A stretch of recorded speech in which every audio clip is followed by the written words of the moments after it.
The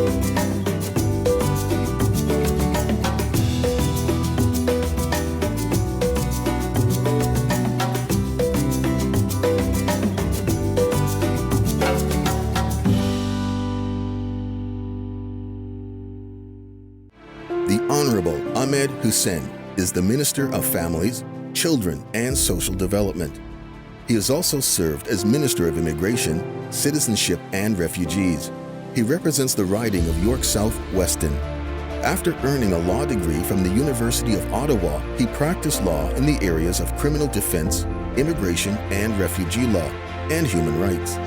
A recipient of the Queen's Golden Jubilee Medal, he served as a special assistant for intergovernmental affairs to Premier Dalton McGuinty and sat on the cross-cultural roundtable on security.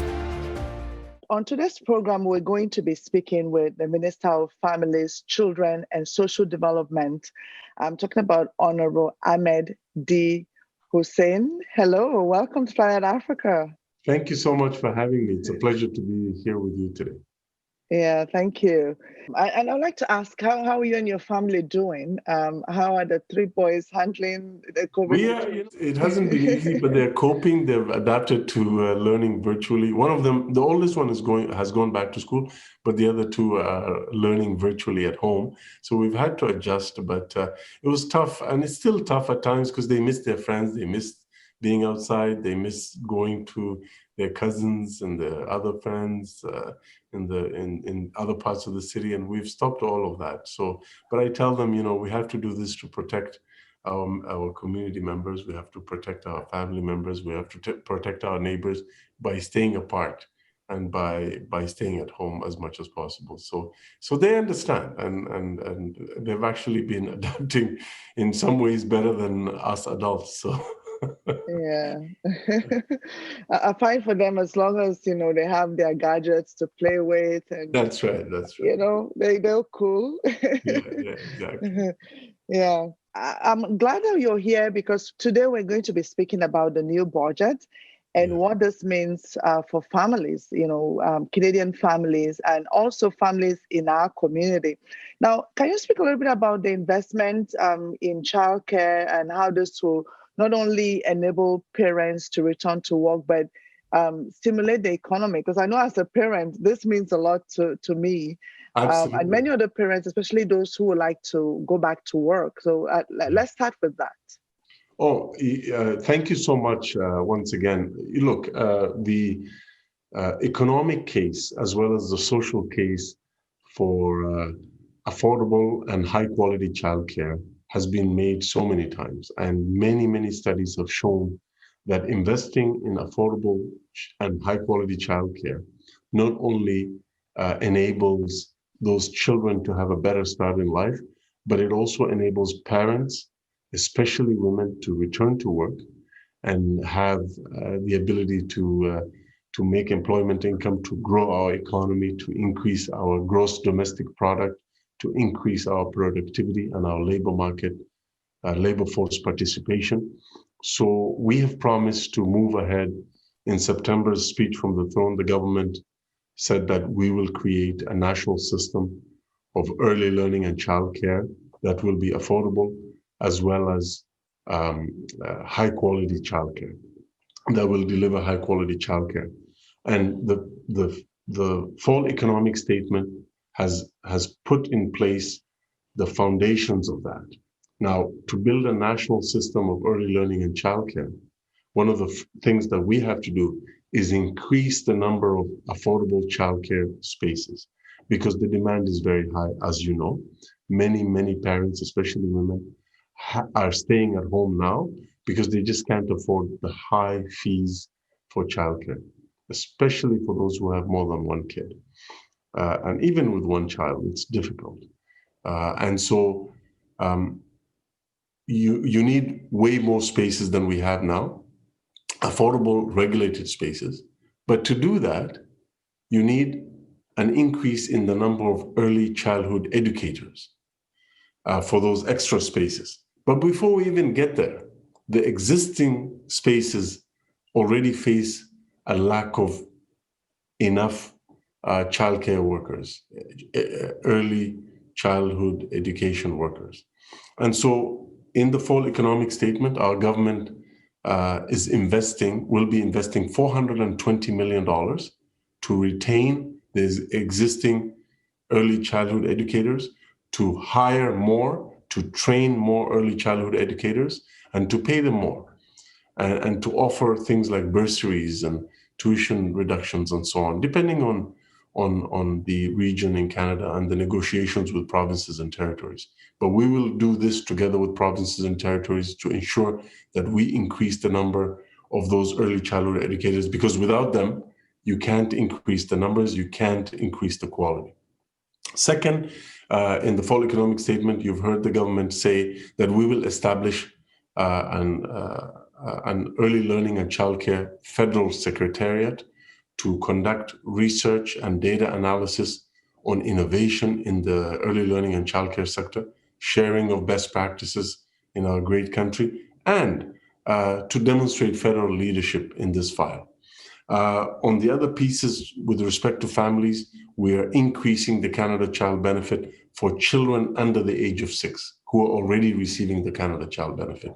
So those children next year will receive $1,200 if their household income is $120,000 or less. If it's more than that, but up to $200,000, they'll receive $600 more. This follows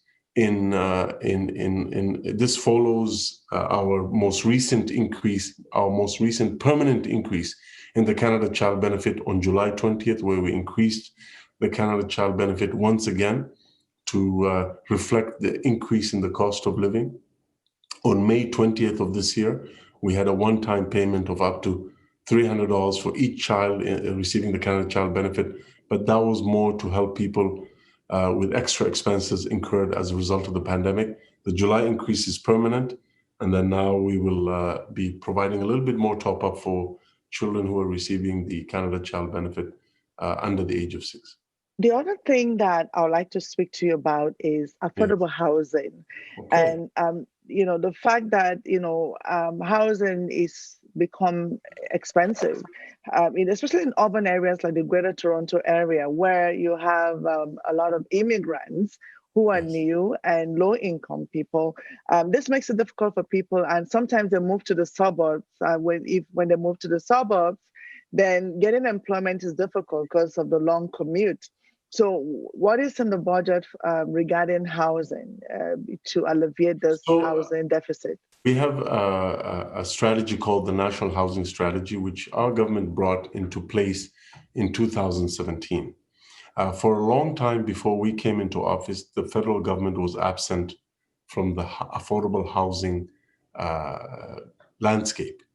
We brought federal leadership back into the affordable housing strategy by launching the National Housing Strategy. This is a 10-year, $56 billion plan to make sure that each and every Canadian has a safe and affordable place to call home. And how are we doing that? We're doing that through a number of interventions. Obviously, different people have different housing needs. There are people who are facing very high rent in especially the large cities, and workers such as firefighters, paramedics, nurses, teachers are being priced out of the rental markets of the very cities that we need them to continue to live in to run. So to meet that demand, we have a program called the Rental Construction Financing Initiative, which the fall economic statement added an additional $12 billion to that program. And what that program does, it's part of the National Housing Strategy. What that program does is it builds more rental units across the country, and it's mixed units. Some are market rent, some are somewhat affordable, and some are deeply affordable. And so the federal government actually partners with private sector to build these projects. An example in Toronto is the Mirvish Village project, where hundreds of new units will come on board. Some will be market rent, some will be subsidized and deeply affordable. And so that project is funded through the Rental Construction Financing Initiative. We have another stream in the National Housing Strategy called the Co-Investment Fund, which funds uh, and partners with nonprofit organizations as well as municipalities and provinces to build deeply affordable housing. And an example there is the federal government directly provided through the co-investment fund $1.3 billion to the Toronto Community Housing Corporation to repair 58,000 apartment units in Toronto. That is a significant investment. It's the largest investment by the Government of Canada in housing with a municipal partner. So that's the co-investment fund. What are we doing about home ownership? We created a program called the First Time Home Buyer Incentive, which in the fall economic statement, we promised to expand the reach of that program to make it work for people in the GTA and in Greater Vancouver area and Victoria, where the Government of Canada will actually provide first-time home buyers up to 10% of the value of the home as a down payment to help them with that down payment, which brings down the mortgage payments, it brings down the pressure, and it enables more people to access the housing market. What are we doing about those who are homeless? We've created a program called the Rapid Housing Initiative, a $1 billion plan to create over 3,000 affordable housing units in 12 months or less. So we're actually enabling communities, nonprofits, municipal governments to either build rapid housing in 12 months or less, or acquire non-residential buildings and convert them into housing. We also have a federal program called Reaching Home, which we have funded 3 times over now in the span of the pandemic, to make sure that more and more communities are funded directly by the Government of Canada to support and temporarily house those who are finding themselves on the street. Last but not least, we have introduced something called the Canada Housing Benefit, which is a rental supplement going directly to people who are in severe housing need. It is a cost matching program with provinces, and the first province to sign was Ontario. So now you have the Canada-Ontario Housing Benefit, and through that program, we are investing $1.46 billion to support people pay the rent and be able to exit shelters and to exit the street and actually have permanent housing. This sounds really interesting. I really love the one about home ownership because Yeah. I feel like ultimately that is the way to go for most families, to try to invest in a home that is theirs. Now, right now we're facing, unusual times with COVID-19. Yes. And a lot of families are going through a lot of difficulties in terms of, people losing their jobs or even reduced income for entrepreneurs. What else is in the budget to alleviate the suffering that a lot of people are going through right now, some of the challenges that families have to sort of face and tackle due to COVID-19? Thank you for the question. We have said, and Prime Minister Justin Trudeau has said this frequently, that we will have the backs of Canadians. We will have the backs of Canadian workers, families, children, businesses. We will make sure that we take care of them, and we've been doing that. And our plan is working. Our investments and support for Canadians, businesses, families, workers is making a difference. And here's my proof. Almost 80% of the jobs that we lost early in the pandemic have been recovered in Canada. Compare that with only 50% of the jobs in the United States that have come back. So our plan is working and we're making a difference. So as we emerge from COVID, we'll continue. I mean, right now we're still in the second wave of the pandemic. We'll continue to support families and workers and hopefully make the necessary investments to build back better, to build back stronger. What are we doing specifically? Well, you remember the Canada Emergency Response Benefit, which helped a lot of people early in the pandemic. Now that has been converted into the Canada Recovery Benefit for those who are not EI eligible, but who cannot work because of COVID. There's the Canada Sickness Benefit and the Canada Recovery Care Benefit. So those two are helping the folks who are not EI eligible. For those who are EI eligible, we have a new and revamped EI system that is helping them. Last but not least is the Canada Emergency Wage Subsidy, which we have extended to June of next year. This is the program that pays the wage, 75% of the wages of workers in small businesses and other businesses, and the federal government is funding that. As well, we're providing soft loans to businesses through the Canada Emergency Business Account, and in fact, we've increased those loans by an additional $20,000. But make no mistake about it, every single business that we support is paying Canadian workers who are then supporting themselves and their families.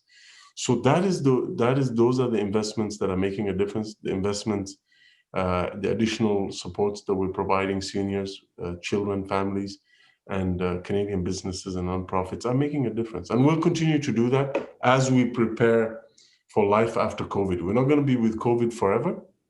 There's already light at the end of the tunnel with respect to vaccines and so on.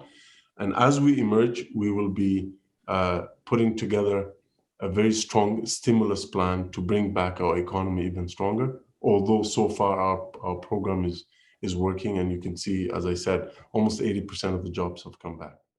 Due to systemic barriers, certain, communities actually have been at the bottom of the totem pole, economically speaking. Yes. And COVID-19 has widened this disparity. What is the government doing, especially for the Black community that has gone through so much, systemic barriers and other challenges, to make sure that they're not left at the bottom or go through untold, difficulty at the end of the pandemic? That's an excellent question. And in fact, what COVID has done is it has exposed and exacerbated the existing inequalities in our society and demonstrated that the disproportional impact it has had on Black, Indigenous, and people of color in Canada.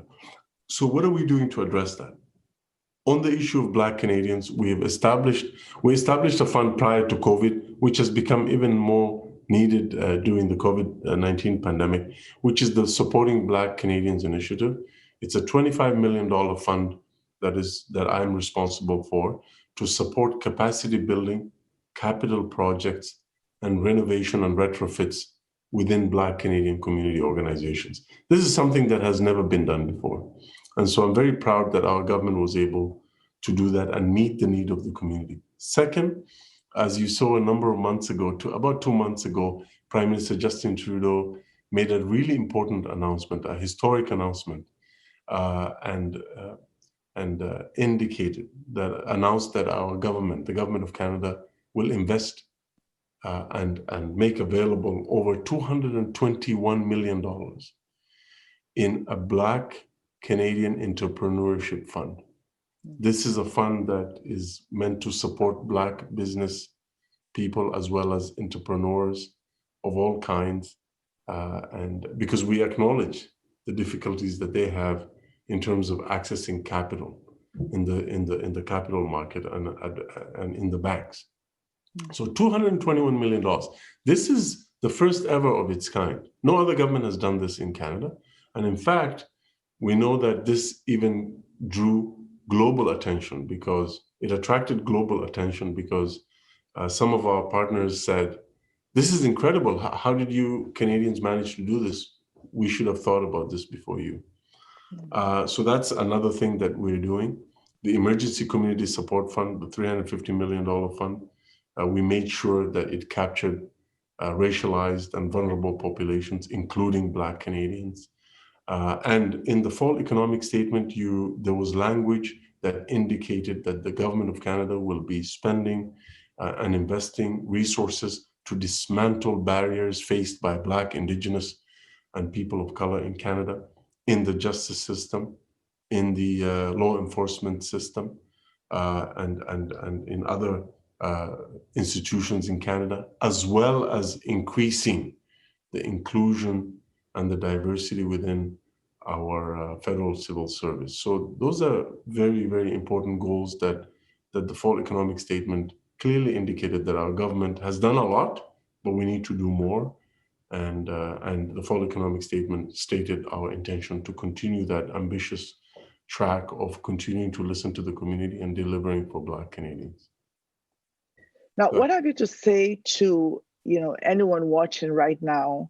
Some sort of word of encouragement regarding how they can pull through this time, and what tips can you share with people regarding how to stay sane, safe, and positive at this very difficult time when we're actually in the second wave?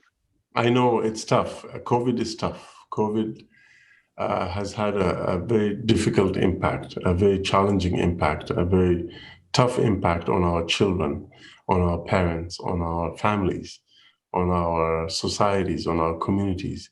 And so I know the sacrifices that people are making, including members of the Black Canadian community. And by the way, while we're on the subject, I really want to thank all of the frontline workers who are putting their lives at risk to keep all of us safe, including members of the Black and African Canadian community who are obviously involved in the healthcare sector, working in the long-term care centers and other responses to COVID. I really, honestly, sincerely want to thank them for their heroism and their amazing sacrifice and service.